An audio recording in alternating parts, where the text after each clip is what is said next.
Bonsoir à toutes et à tous, je suis ravi de vous retrouver pour cette nouvelle vidéo hebdomadaire intitulée Le chant du loup. Comme d'habitude, le petit message d'avertissement qui stipule que le contenu de cette vidéo est à unique but pédagogique et informatif, qui ne constitue en rien un conseil et que vous êtes seul responsable de vos investissements et donc de vos trades. Pour me suivre sur Twitter, à l'adresse Tino-Trading, le groupe Facebook du podcast de la bourse et la chaîne YouTube, bien évidemment, sur laquelle vous êtes, où vous pouvez vous abonner et activer la petite clochette afin de recevoir une notification dès lors qu'une nouvelle vidéo est publiée. Pour celles et ceux qui veulent aller un petit peu plus loin, on me le demande régulièrement, tout est sur le site de pepitortrade.com, ce qui concerne les salons d'accompagnement, d'analyse technique, les formations et le coaching. Même si j'en donne relativement peu, quand il y en a, c'est sur ce site-là. Je remercie bien évidemment mon partenaire que vous connaissez, Trade Republic, avec qui nous faisons une radio libre tous les jeudis soirs entre 18h30 et 19h. Le thème d'hier d'ailleurs était celui du money management, très intéressant. Merci à celles et ceux qui sont intervenus d'ailleurs. Donc Trade Republic, c'est un broker allemand, évidemment régulé, qui a un énorme avantage, c'est qu'il a une grille tarifaire unique qui est de 1 euro par ordre, quel que soit le montant de l'ordre et quelle que soit l'action que vous voulez trader. Avant de démarrer, je ne peux évidemment pas m'empêcher de remercier toutes celles et ceux qui sont venus au séminaire de Barcelone ce week-end. C'était vraiment un moment extraordinaire de rencontre, de partage, vraiment d'amitié, beaucoup de partage, voilà, super moment. On s'est vraiment régalé. Je tenais, voilà, tous celles et ceux qui étaient présents et qui me regardent, je tenais à les remercier et à les saluer chaleureusement pour tous les mots et toute l'affection qu'ils nous ont témoigné. C'était vraiment génial. Merci à Denis de Pépitor pour l'organisation et merci également à tous mes collègues, aux intervenants qui ont fait un magnifique boulot. C'était vraiment, tout était parfait. Donc on en redemande, espérons qu'il y aura une seconde édition l'année prochaine. Allez, on attaque avec un programme assez chargé aujourd'hui. Donc on a Téléperformance, on en a parlé la semaine dernière, on va y revenir. On va reparler de Katana également. On a du CGG, AMG, Solution 30, Jacques Metal, Nikon, Virbac, Neoen, SideTrade, Serge Ferrari, Casino, Waga Energy, et puis aux États-Unis, on aura du Danaos Tesla et en Allemagne du Steico. Donc on a un petit peu plus de mid and small, même si c'est un petit peu compliqué au vu de la liquidité de ces titres-là. On va quand même essayer d'en parler parce que c'est vrai que ça fait un petit moment que je parle plus trop des small. De par le fait qu'elles sont moins liquides, évidemment. Donc on va essayer de venir un petit peu plus sur le sujet. Je vous remercie encore une fois pour vos nombreux likes et commentaires. Je suis désolé, la semaine dernière, voilà, j'étais un peu pris par le temps, j'ai pas pu répondre à tout le monde aux commentaires, mais je les ai tous lus et je prendrai le temps cette semaine, ce week-end, de répondre aux commentaires qui me sont laissés. En tout cas, merci pour vos retours, c'est toujours très intéressant. N'hésitez pas à chaque fois à apporter vos compléments qui peuvent être tout aussi intéressants, notamment sur le point de vue fondamental sur les titres que j'ai étudiés techniquement. Donc je l'ai déjà dit, mais je le redis, les titres que j'étudie, ce sont des titres qui me sont proposés par les abonnés de Twitter. Donc c'est pas forcément des choix uniquement personnels. J'essaie de prendre un petit peu de tout, de tourner pour que pour satisfaire un maximum de personnes et pour que chacun puisse à un moment donné ou à un autre dans l'année voir son titre apparaître ou un de ses titres préférés apparaître. Bref, on attaque. Allez, c'est parti avec le CAC 40. Alors, pas mal de choses à se dire cette semaine. Alors, on va faire l'étude d'abord technique et puis ensuite je vous dirai un petit peu le sens du titre, notamment de la vidéo cette semaine. Donc le CAC 40, nous avions évidemment la chute du Covid. De là, on est parti sur un très gros rebond, un bull market, etc. On a eu la chute de la guerre en Ukraine, et puis depuis, voilà, on a un marché très très volatile, et on a un marché, voilà, qui a fait quelque chose d'assez formidable, puisque on a un CAC 40 qui a fait une très très belle reprise de 5006 jusqu'à 6006, plus de 1000 points gagnés. On a techniquement vraiment un cas d'école, hein. Alors voilà, on me le demande souvent pourquoi la moyenne mobile a 10 périodes, hein, vous la voyez, elle est en bleu ici. Alors bleu et rose, rose quand elle baisse et bleu quand elle monte. D'ailleurs, je vais le mettre uniquement en bleu, comme ça au moins, hop, ça sera plus simple. Voilà, donc on l'a ici. Regardez un petit peu les points d'impact, hein. C'est absolument merveilleux le travail de la moyenne mobile à 10 jours là-dessus.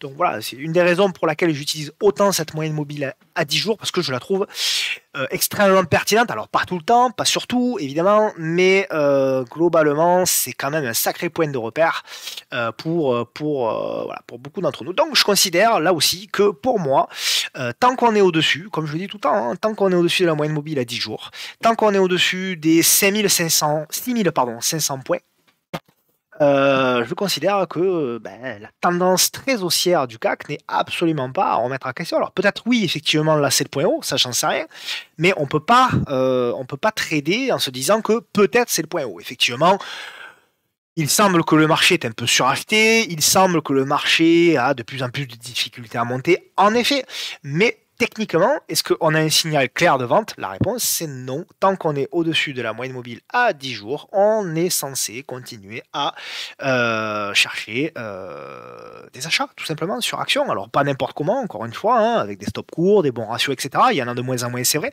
mais on doit continuer à chercher de l'achat sur repli, tant que ces replis ne sont pas au-delà de cette moyenne mobile à 10 jours. Voilà un petit peu mon point de vue. Alors, il y a pas mal de questions hein, qui sont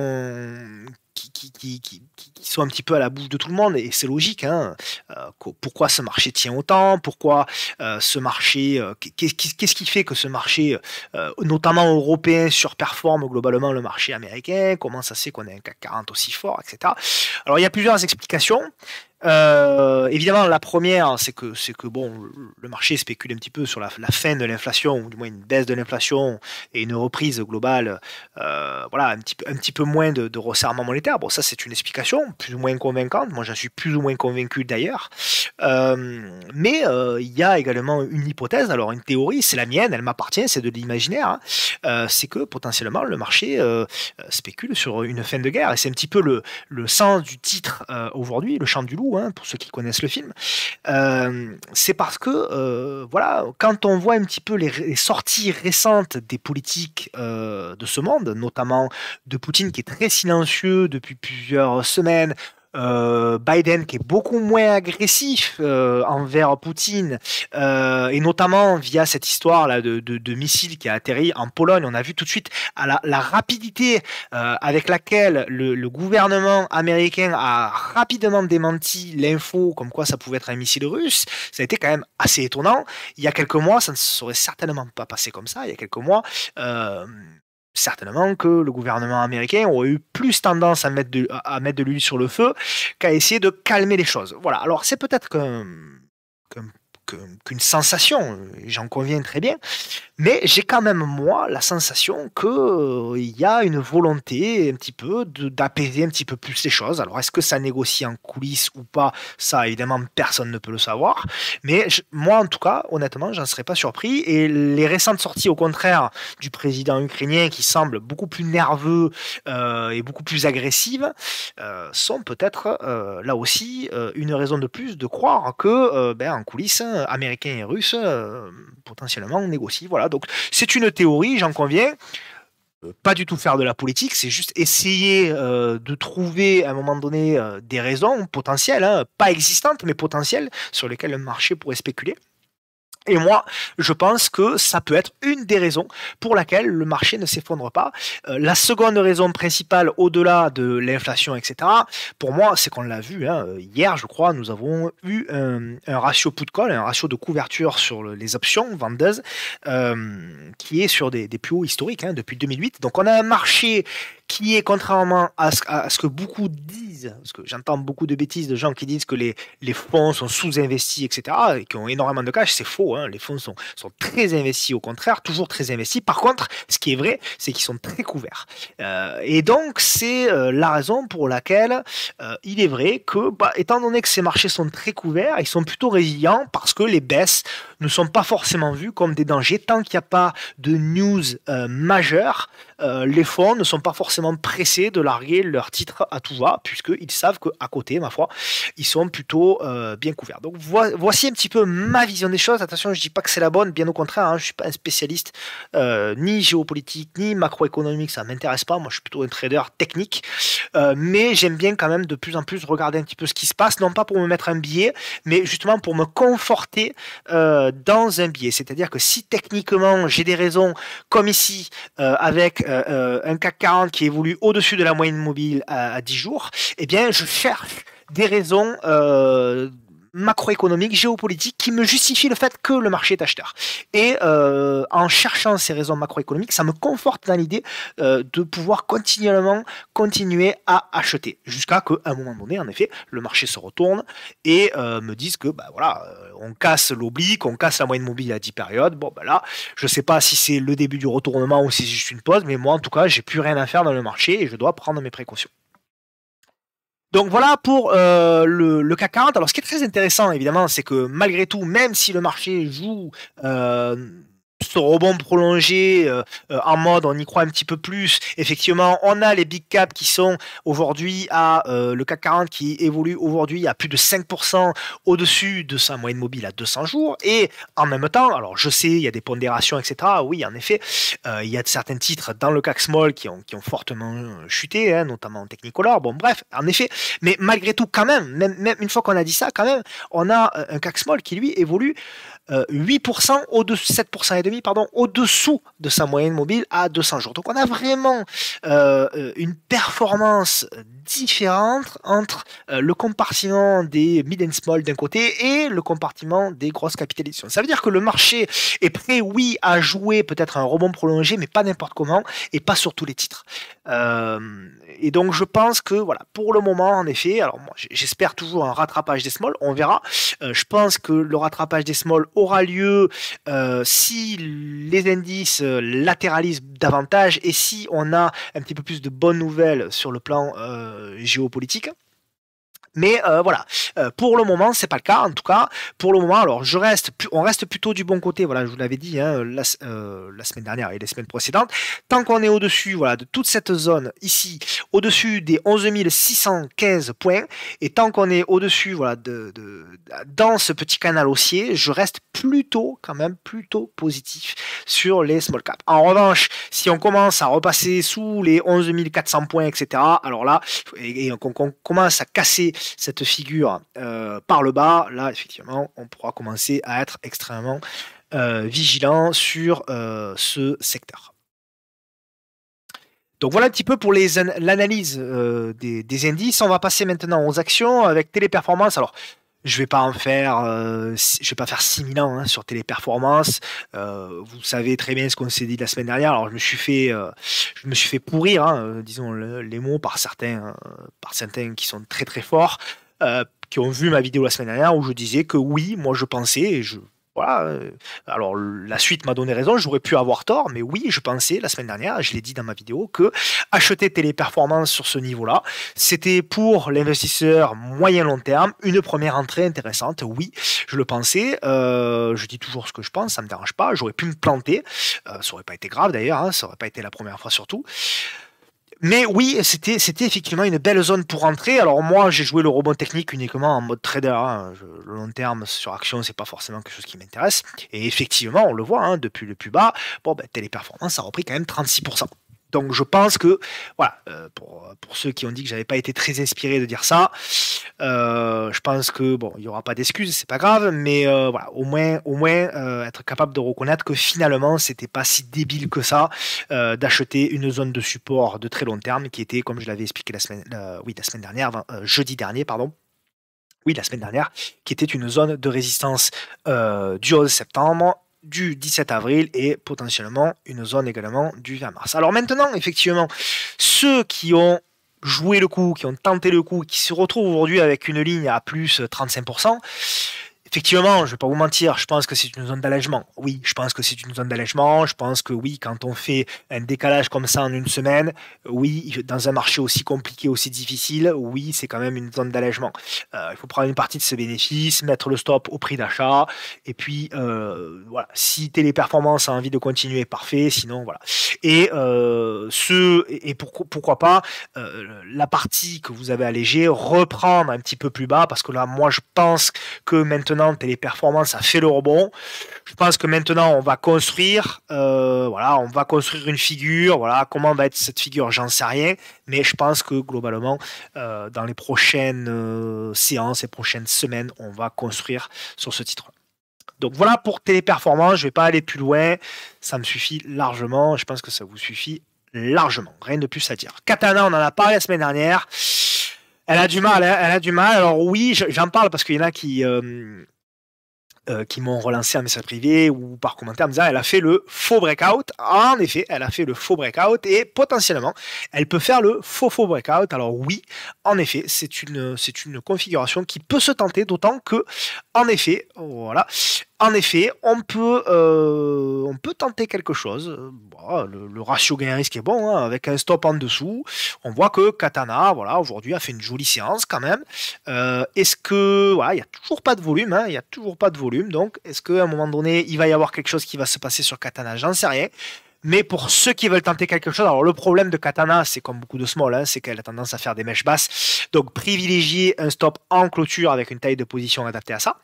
Mais grosso modo, voilà, grosso modo, on pourrait jouer une tentative au-dessus des 5,10 avec un stop sous les 4,95, on va dire. Et on pourrait viser quoi? On pourrait viser ici le top ici à 5,35. Et ensuite, voilà, si le marché va aller un petit peu plus loin, on a notamment ici une zone de gap à aller chercher aux alentours des 5,49. Puis j'ai une zone également à 5,76. Bon, voilà, éventuellement, on verra si ça veut bien, clac, faire ce genre de mouvement pour ensuite relancer. Mais pour ça, évidemment, il va falloir que le compartiment des small caps se réveille.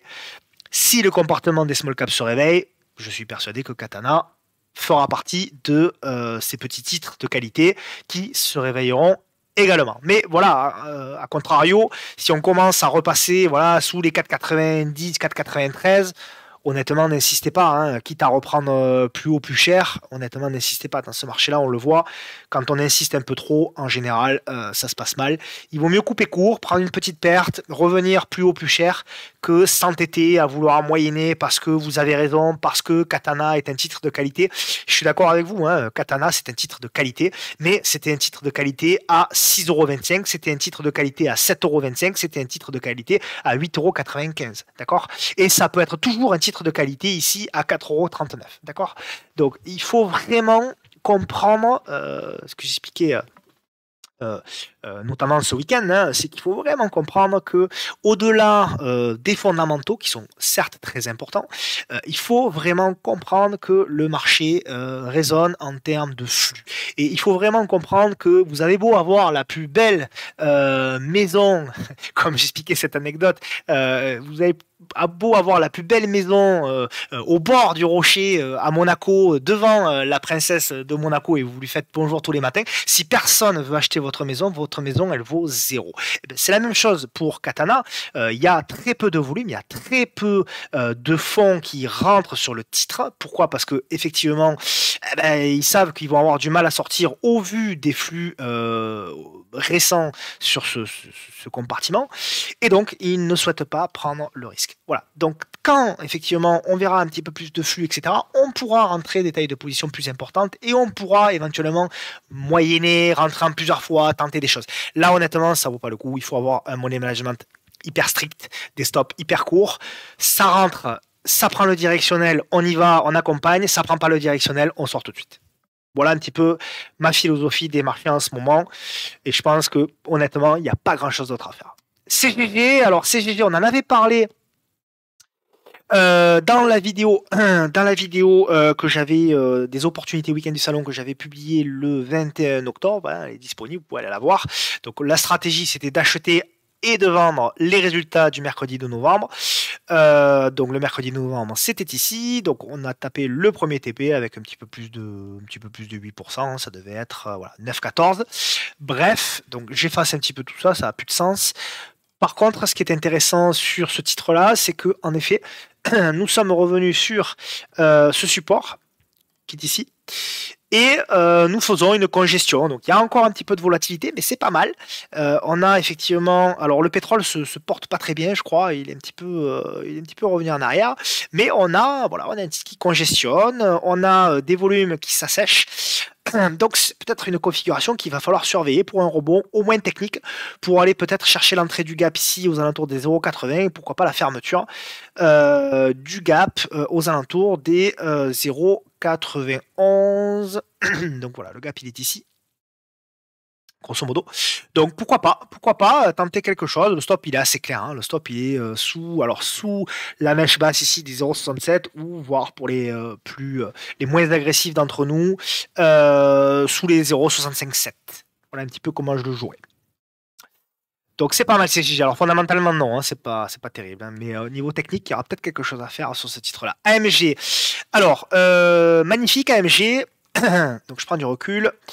Bon voilà, pour moi le mouvement est fait, hein, a été fait sur AMG. Alors configuration technique que je vous expose très très régulièrement. Donc vous en avez l'habitude. Alors là je fais la météo de la veille, mais je vous le montre tellement souvent que je me permets de le faire. Cassure de résistance oblique et congestion derrière au-dessus de la résistance. Donc ça c'est vraiment le type de configuration qu'on aime beaucoup, avec notamment une congestion qui se fait sous un niveau de résistance clairement établi.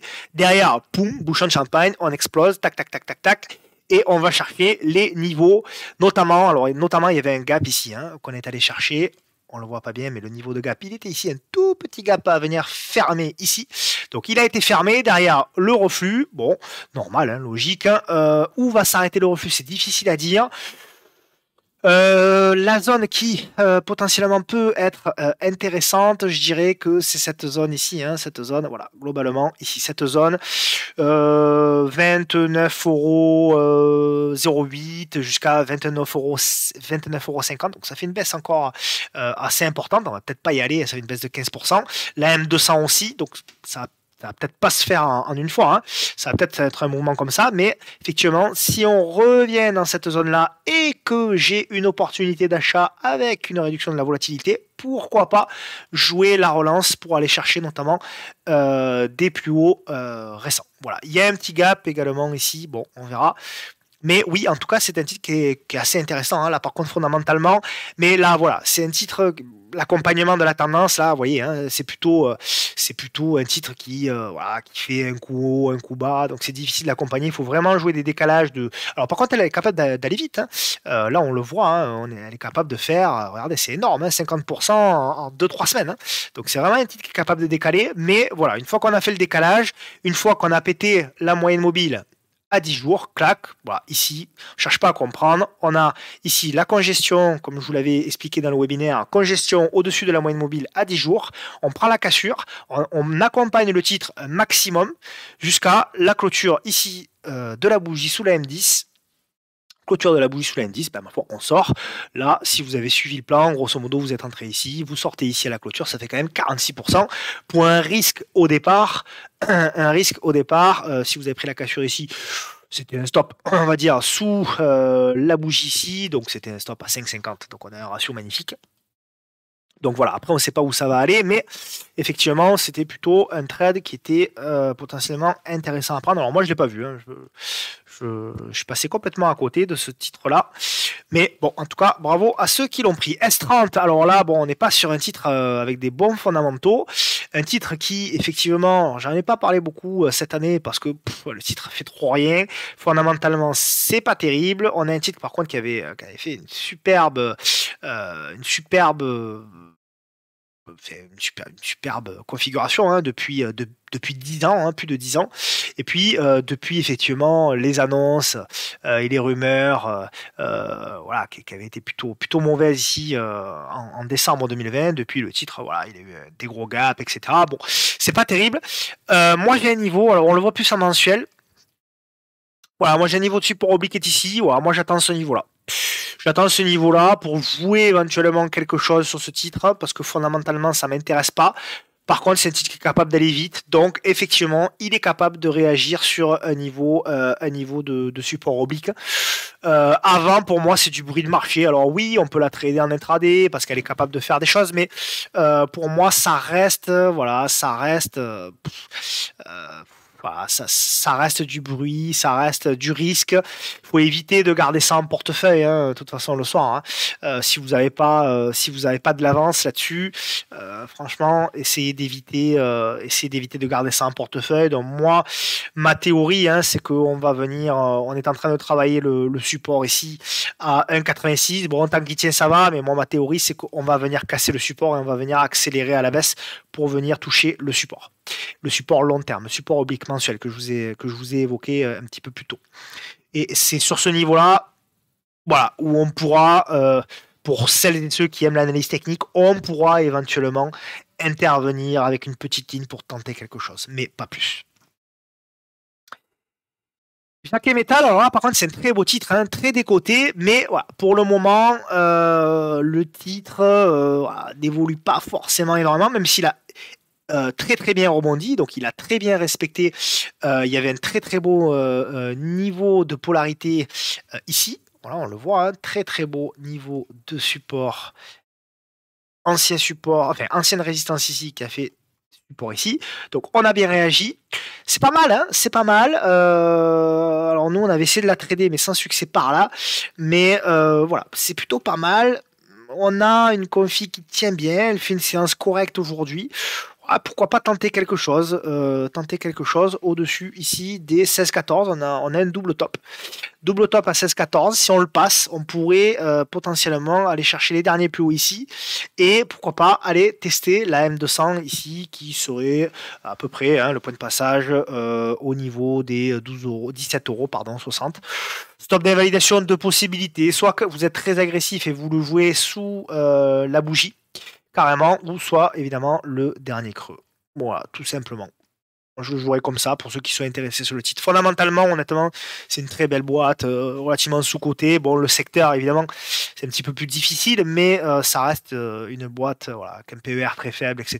Donc, ça reste une belle boîte. Et pour les investisseurs, voilà, pareil, hein, pour les investisseurs, ça reste un niveau pour moi assez intéressant. Le niveau le plus intéressant, évidemment, il était là. Alors évidemment, c'est plus facile à dire maintenant, mais voilà, si on y revient pour jouer le double appui, ouais, ça peut être intéressant également. Si le marché venait à rebaisser, effectivement, pourquoi pas jouer une espèce de W comme ça. Ça peut être également une solution. D'ailleurs, tiens, je vais mettre une petite alerte, on ne sait jamais. Nikon, alors on en a parlé de Nikon, c'était la semaine dernière, je crois, ouais, un petit peu, ou sur Twitter, je sais plus. Alors c'était pas mal, il y avait une belle congestion en bidon descendant, elle a cassé, elle a fait une grosse mèche en séance. Donc je sais qu'il y en a qui ont pris, alors il y avait effectivement une entrée, hein, il y avait quelque chose à tenter ici, là, au-dessus des 2,36, hein, donc pour vraiment les scalpers, hein, il y avait vraiment, voilà, il y avait 9% à prendre quand même, c'était pas dégueulasse. Pour le moment, alors c'est pas mal, hein. Moi je trouve que tout le monde un petit peu, la jette un petit peu. Alors c'est vrai qu'attention, hein, c'est très baissier. Hein. Alors attention, je remets tout en perspective. Hein. C'est très baissier. On est sur les plus bas historiques, on est vraiment en contre-tendance, etc., etc. C'est un mode trading. C'est un titre sur lequel il y a de moins en moins aujourd'hui de volume, etc. Bon voilà, c'est vraiment mode trader. Faut vraiment pas faire n'importe quoi. C'est vraiment réservé à une catégorie de personnes qui savent très exactement ce qu'ils font. Et effectivement, il y a des fonds qui vendent là-dessus, donc il faut faire gaffe, il faut être capable de couper très vite, etc. Maintenant, une fois qu'on a dit ça, je trouve que la config est pas dégueulasse, et je trouve que quand même, on tient quand même ce niveau-là pour le moment, on arrive à tenir le niveau des 2,09 €. Aujourd'hui, on fait la mèche basse, on fait une bougie d'hésitation, il y a très peu de volume encore aujourd'hui. Voilà, est-ce qu'on pourrait pas peut-être tenter quelque chose au-dessus des 2,23? Alors le stop il est très clair, hein, le stop c'est sous le dernier plus bas, mais je pense que honnêtement on a un gros ratio gain-risque. Alors oui, on n'a pas les probabilités, on le sait, hein, là, que le trade soit gagnant, mais ouais, je pense que il y a peut-être quelque chose à tenter. Voilà, alors, évidemment, money management, taille de position, on sait qu'on n'a pas les probabilités, on sait tout ça, mais on sait que aussi on a un ratio gain-risque qui est très élevé. Alors le secteur des jeux vidéo est un secteur qui souffre énormément, hein. Alors chez nous, en Europe, je prends Ubisoft, Big Ben, Guillemot, etc. Mais également aux États-Unis, hein, on a vraiment ce secteur qui souffre beaucoup. Mais voilà, est-ce que ce secteur va pas à un moment donné quand même rebondir un petit peu? Je l'espère, je le crois. Maintenant, est-ce que c'est le timing parfait? Ça, j'en sais strictement rien. En tout cas, bah, pourquoi pas tenter un petit truc, une petite ligne spéculative sur Nikon? Pourquoi pas? Ça reste, évidemment, je le répète, comme ça au moins il n'y a pas de malaise, ça reste évidemment très risqué. Virbac, pareil, alors décevante. Virbac, alors moi je l'ai proposé à l'achat sur le salon, en perte donc. Alors le plan je l'ai effacé, mais le plan c'était un achat au-dessus de cette bougie-là et de couper au-dessous de cette bougie-là. Alors c'était un stop très très agressif, donc déclenché et sorti, c'était un top à 2%, donc déclenché et sorti le jour même. Bon, elle veut pas y aller. Elle veut pas y aller. Alors, est-ce que c'est un biseau descendant plutôt? J'en sais rien, honnêtement. Je la surveille parce que je trouve que quand même, il y a des choses à faire. Hop, j'efface un petit peu mon gribouillis. Je trouve qu'il y a des choses à faire quand même sur cette valeur-là. Le seul truc qui m'embête, c'est le gap. Il y a un gap de mémoire. Voilà, il y a un gap ici encore. C'est le seul truc qui m'embête. Donc, à voir si à un moment donné, on casse le plus bas ici, que potentiellement on fait une mèche. Tiens, d'ailleurs, je vais le dessiner le gap comme ça. Tout le monde le verra. Donc le gap, il est encore ici. Clac, voilà. Si éventuellement Virbac venait à faire quelque chose comme ça, la petite mèche, et qu'on venait à réintégrer, alors là, peut-être qu'on pourrait jouer un mouvement un peu comme ça. Donc voilà, je la surveille de près, hein. Même si fondamentalement c'est moins impressionnant qu'il y a quelques mois. Voilà, je trouve que c'est quand même une valeur de qualité, donc je la surveille. Pour le moment, il n'y a strictement rien, hein, il n'y a strictement aucun signal. Donc, évidemment, on reste dans l'attente. Neoen, alors je me mouille un petit peu sur Neoen là depuis quelques. J'en ai parlé aux abonnés, hein, je me mouille un petit peu sur Neoen depuis quelques temps. Je pense que c'est une valeur qui peut vraiment surperformer le marché, d'autant que les dirigeants achètent beaucoup de titres. Et je trouve que la config est vraiment pas mal. La seule problématique de Neoen, c'est qu'elle est pénible à trader. Voilà. Elle est pénible à trader. Vous voyez, elle fait des mèches, elle fait des allers-retours, etc. Elle est vraiment pénible à trader. Mais on a potentiellement quelque chose ici d'intéressant avec notamment un double top sur 38,76. Alors évidemment, c'est pas facile parce que vous voyez, elle fait des mèches, etc. Bon, elle est vraiment pénible, hein, celle-ci. Mais malgré tout, je me dis, il y a peut-être quelque chose à tenter au-dessus des 38,76 avec en objectif donc revenir tester la résistance oblique et pourquoi pas, si on passe la résistance oblique, hop, de jouer la relance. Donc deux possibilités, soit vous êtes très agressif et vous tentez quelque chose au-dessus des 3,76, soit vous attendez éventuellement la cassure de l'oblique et un point d'entrée au niveau d'une congestion au-dessus de la... Pardon, j'ai la voix qui... Je perds un petit peu ma voix, je suis un petit peu malade. Au-dessus de la résistance oblique et une congestion avec une porte d'entrée, à ce moment-là, vous pouvez jouer la relance pour aller chercher, pourquoi pas, les 44 € et éventuellement un petit peu plus haut. Voilà. Je pense que c'est un titre, honnêtement, qui peut surperformer le marché dans les prochaines semaines, les prochains mois. On verra.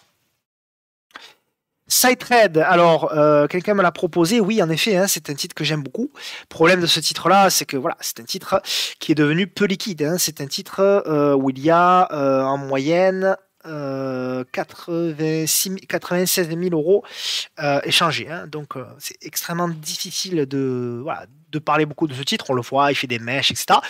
Maintenant, je suis obligé, maintenant que j'ai dit ça, hein, je suis obligé de dire que, en effet, nous avons une config qui est vraiment intéressante. Voilà, on voit un titre qui ne veut apparemment plus trop baisser. On a une belle congestion, hein, qui est ici. Hop. Donc pourquoi pas tenter quelque chose, hein, au-dessus des 138. Voilà, on a cette belle congestion, on la voit bien ici. Clac. C'est vraiment pas mal, c'est vraiment intéressant. Mais là, voilà, là aussi, si on y va, attention, hein, taille de position adaptée, stop en clôture jour. Voilà, on avait une résistance oblique, le setup que je vous montre régulièrement, hein. Donc, résistance oblique ici, qui a fait donc résistance ici, sous la moyenne mobile à 200 jours. On casse la résistance oblique, on casse la moyenne mobile à 200 jours et on fait la congestion. Donc oui, en effet, il y aura peut-être quelque chose à tenter pour aller chercher ici les 149,50 € et les 170,50 €. Et pourquoi pas éventuellement des nouveaux plus hauts ici à 188 €. Stop hein, d'invalidation, hein, pour moi c'est sous les 130 en clôture.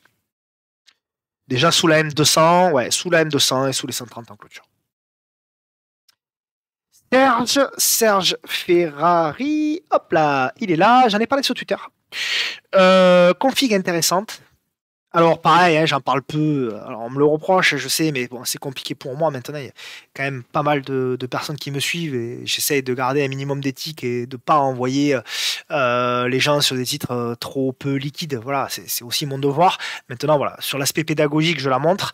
Bon, c'est un titre, vous voyez, en moyenne, Serge Ferrari, où il y a 50 000 € échangés, donc c'est extrêmement difficile pour moi de vous la montrer.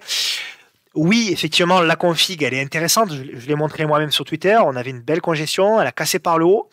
Je vous avais proposé un point d'entrée ici au-dessus des 10,90 €. Alors oui, ceux qui l'ont pris, effectivement, ils ont fait un décalage de 6%, c'est pas mal. Mais voilà, ça reste un carnet d'ordre relativement creux.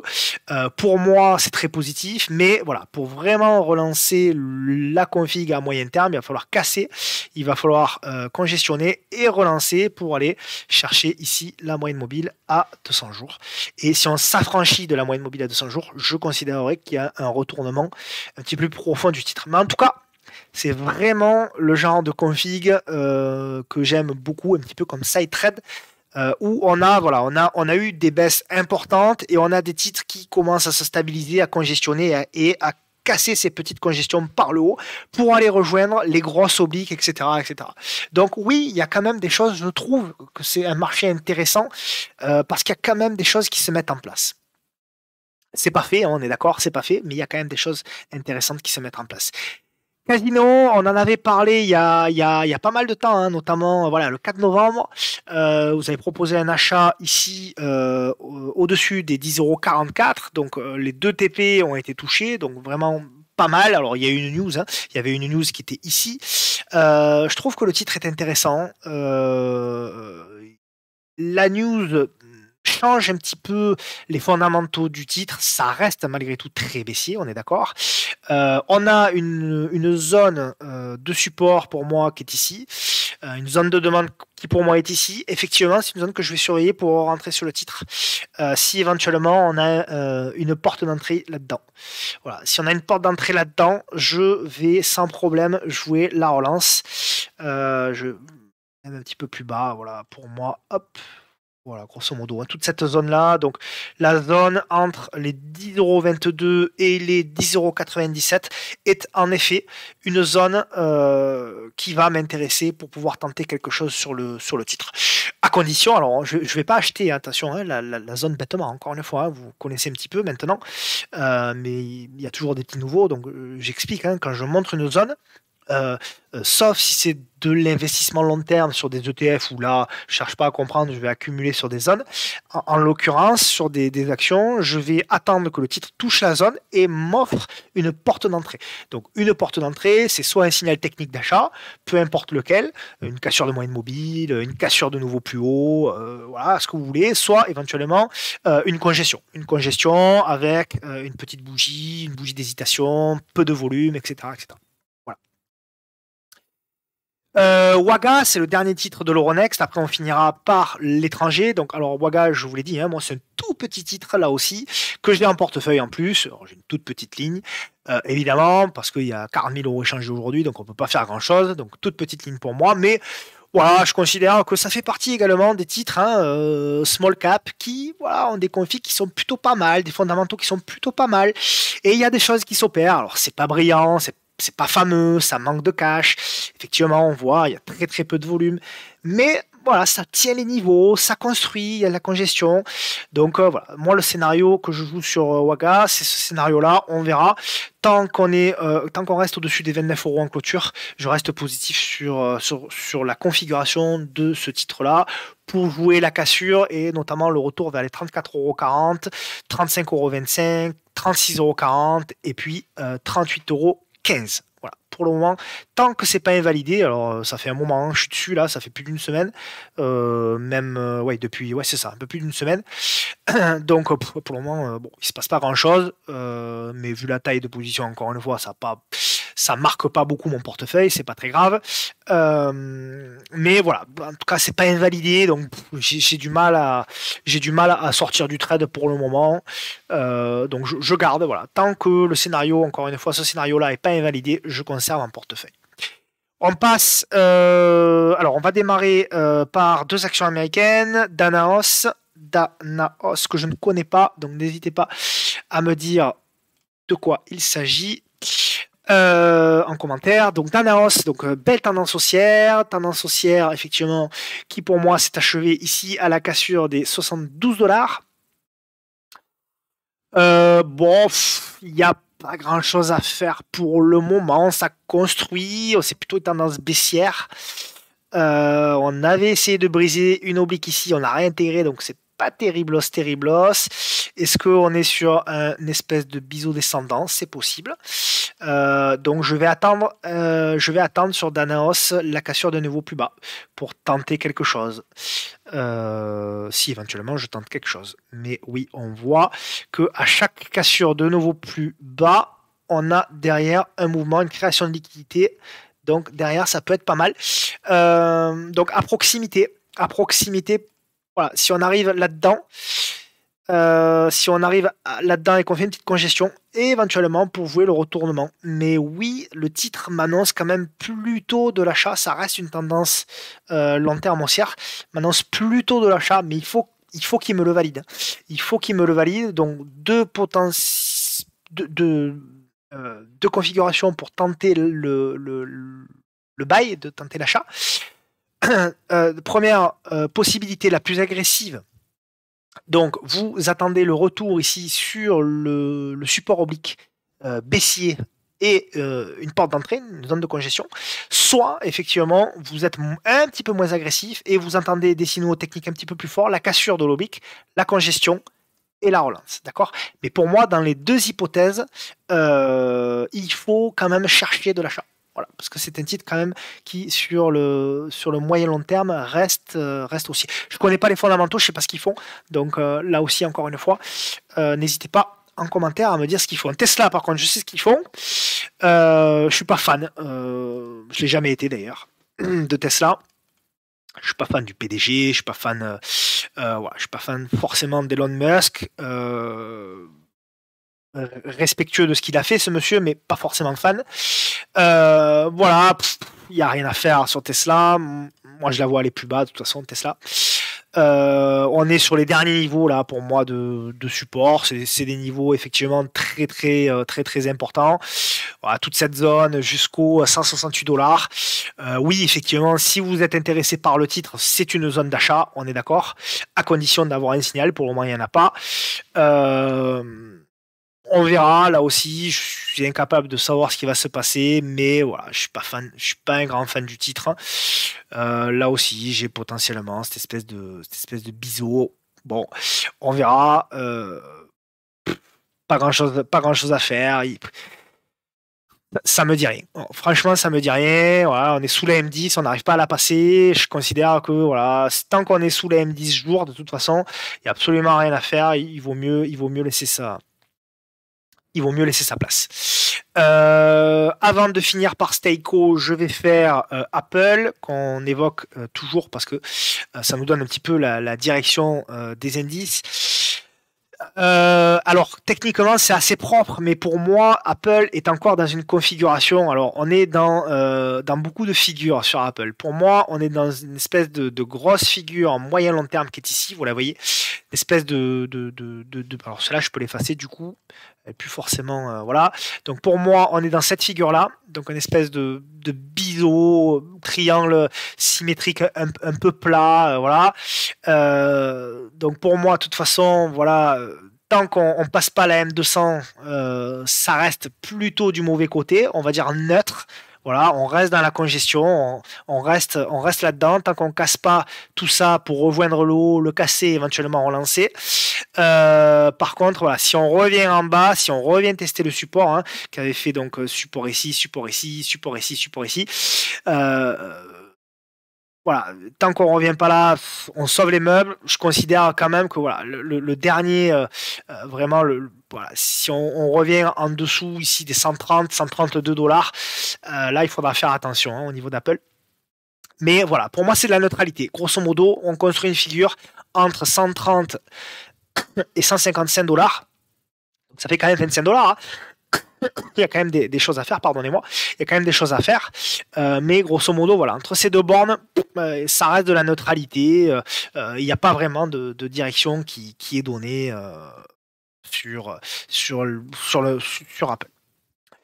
Seiko, alors je suis très content parce que c'est une valeur que j'ai beaucoup tradée en 2020, que j'avais plus vu depuis longtemps. Ah, c'était un magnifique, hein, superbe trend, hein, Seiko. Seiko, c'est une valeur qui, entre mars 2020 et le top le 16 août 2021, avait pris la bagatelle de 639%. Magnifique trend, enfin voilà, c'était super. Alors je n'avais pas du tout pris toute la montée, je sais plus, je l'avais tradé en par là, il y avait encore là. Je l'avais tradé en par là, j'avais lâché je crois en par là ou quelque chose comme ça, j'avais lâché très rapidement, trop rapidement évidemment. Enfin on lâche toujours trop tôt. Mais ça avait été un superbe trade et un superbe trend, super config. On a cassé la config pour moi ici à partir de lorsqu'on a cassé les 89 euros, donc à partir du 11 février hein, 2022, un petit peu comme tout le marché, notamment de ce secteur-là.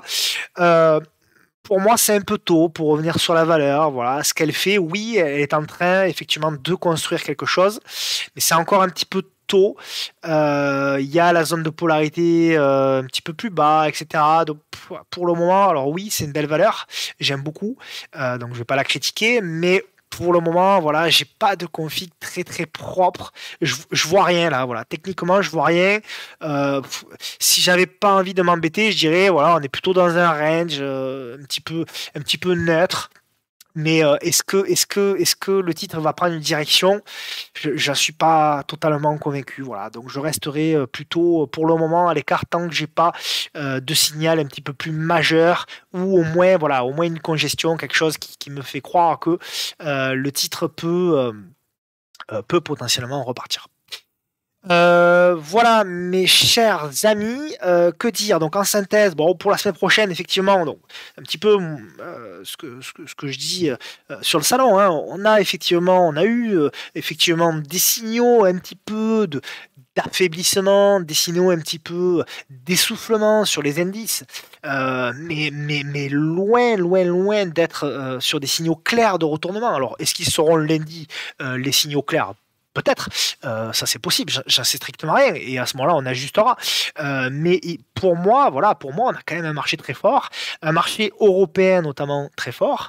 Donc tant que c'est le cas, tant qu'on est au-dessus de la moyenne mobile à 10 jours, eh bien il faut continuer à chercher des achats, il faut continuer à chercher des configurations qui offrent des ratios gain-risque intéressants. Et effectivement, à partir du moment où on va commencer à réintégrer, à repasser sous la moyenne mobile à 10 jours, etc., à ce moment-là, en effet, on redégagera un petit peu plus de cash et on redeviendra observateur, on attendra une consolidation un petit peu plus marquée. Mais en attendant, si je suis factuel, je suis obligé de dire que on n'a pas de signaux clairs de retournement. Et tant qu'on est au-dessus voilà, des 6400, 6500, et j'irai même jusqu'aux 6400 points sur le CAC 40, eh bien, je dirais que bah, on n'a pas effectivement, on n'a pas d'inquiétude à avoir outre mesure. Voilà. Après, on verra bien. Hein, pareil pour le Nasdaq. Hein, le Nasdaq, tant qu'il est au-dessus des 11 000 points, pour moi, c'est plutôt positif. Le Dow Jones, tant qu'il est au-dessus des 33 000, c'est plutôt positif. Le S&P 500, tant qu'il est au-dessus des 3 950, pardon, 3 850, 3 900, c'est plutôt également positif. Voilà. Donc, effectivement, on a eu un beau rallye. C'est normal qu'il y ait une respiration, mais tant que techniquement le marché nous demande que ce n'est qu'une respiration, eh bien, il faut le prendre tel quel. Voilà. Il ne faut pas se mettre non plus à shorter à tout va, à être 100% cash, parce que c'est là où potentiellement on peut se mettre un billet et on peut ensuite parfois le regretter. Voilà, toujours la technique. Lorsqu'on a des graphes qui nous montrent que le marché est acheteur, eh bien, il faut pas toujours, des fois il faut l'être, mais il faut pas toujours être contrarié et il faut essayer un petit peu d'écouter et de voir ce qui se passe. Pas toujours écouter ceux qui vous voilà parce que le marché a baissé hier, le CAC 40 il avait baissé de 0,50, tout le monde disait demain c'est la fin du monde, et puis aujourd'hui le CAC 40 il est monté jusqu'à plus 1 et quelques. Donc voilà, il faut pas non plus suivre tout ce qui se dit partout. Suivez vos graphiques, suivez vos indicateurs et vous verrez que vous vous tromperez, c'est sûr, mais vous aurez également souvent raison. Voilà, je vous fais une bise à tous. Merci encore une fois d'avoir suivi cette vidéo. J'espère que j'étais assez clair, parce que je suis un petit peu malade depuis 3-4 jours. J'espère que j'ai pas que la vidéo sera d'assez bonne qualité. Je vous remercie en tout cas de l'avoir suivi et je vous souhaite un agréable week-end. Profitez de vos proches et reposez-vous bien. À la semaine prochaine. Ciao, ciao.